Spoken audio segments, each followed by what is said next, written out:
Bom, pessoal, sobre Guerra Fria, o importante é a gente lembrar de alguns eventos que marcaram. Bom, alguns autores dizem que a Guerra Fria começa lá com a Conferência de Potsdam, em 1945, quando se divide a Alemanha e se divide Berlim.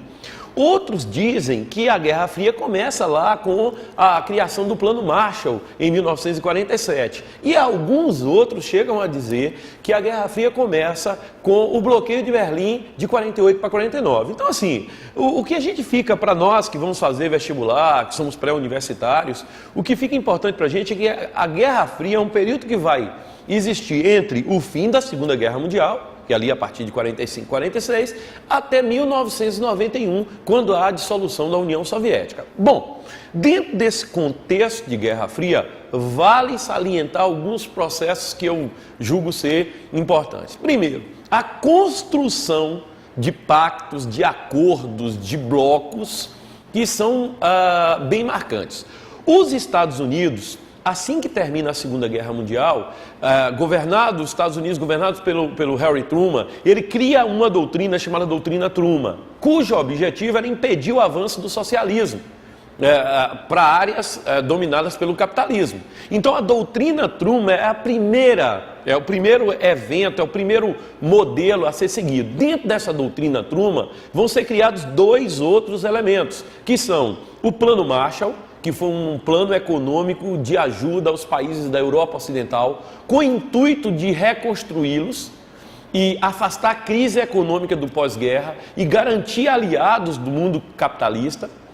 Posteriormente, com a chegada da União Soviética à potência nuclear, é criada em 49 a OTAN, a Organização do Tratado de Atlântico Norte, que existe até hoje com o nome de Aliança Militar do Ocidente. Então, os Estados Unidos, no afã de conter o avanço do socialismo, cria a Doutrina Truman, o Plano Marshall e a OTAN. A União Soviética, por outro lado, cria o Cominform, que vai dar suporte aos países socialistas, né, como se fosse o equivalente à Doutrina Truman, só que do mundo socialista.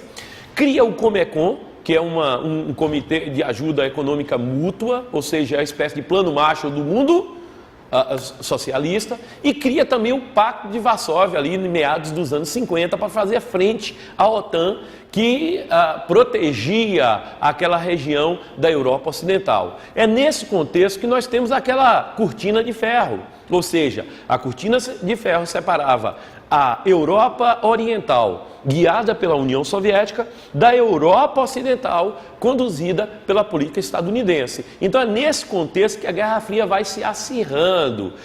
Espalha-se também do ponto de vista da espionagem. Enquanto os Estados Unidos usam a CIA, a União Soviética usa a KGB, ou seja, com espiões tentando decifrar aí, ou conhecer quais seriam os próximos passos da superpotência adversária. Cria-se também um corpo de propaganda, os Estados Unidos com a fábrica de sonhos chamada Hollywood, produzindo sonho americano, sonho estadunidense, ou seja, as películas produzidas nos Estados Unidos endeusavam o modo de vida estadunidense, o capitalismo, enquanto demonizava o modo de vida socialista. Por outro lado, a União Soviética também produzia peças publicitárias, e essas peças endeusavam o modo de vida conduzido pelo trabalhador. É interessante isso, porque dentro desse campo aí se constrói políticas militares, econômicas, ideológicas, culturais. Então a Guerra Fria, ela, num primeiro momento, é o quê? É uma disputa por espaço através dessas duas grandes potências, Estados Unidos com o mundo capitalista, União Soviética com o mundo socialista. Só que essa Guerra Fria, ela descamba para outros processos muito mais complicados. Exemplo, a Guerra da Coreia. A Guerra da Coreia de 50 a 53 é um evento extremamente marcante. A Coreia do Norte, apoiada pela União Soviética, invade o Sul e desencadeia uma guerra sangrenta. Então é o primeiro teste da Guerra Fria. Ou seja, a União Soviética não entra, mas os Estados Unidos entram, apoiados pela ONU, para defender o Sul, e essa guerra de 3 anos consome aí aproximadamente 3 milhões de vidas. É uma guerra bastante complicada. Depois o Vietnã.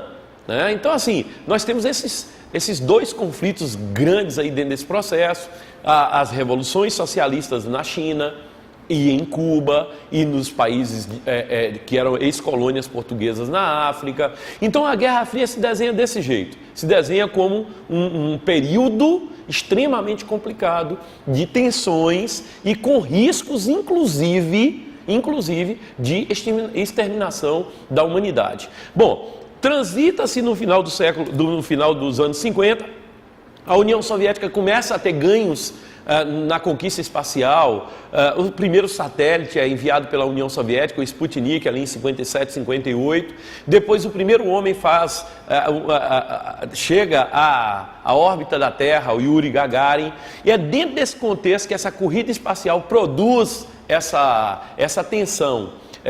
Que só é concluída mais ou menos ali em 69, quando os Estados Unidos mandam a primeira nave até a Lua, né? Então é bem dentro desse contexto. Então nós temos uma corrida espacial, uma corrida armamentista e nuclear, uma propaganda ideológica, espionagem e tensões pelo globo todo.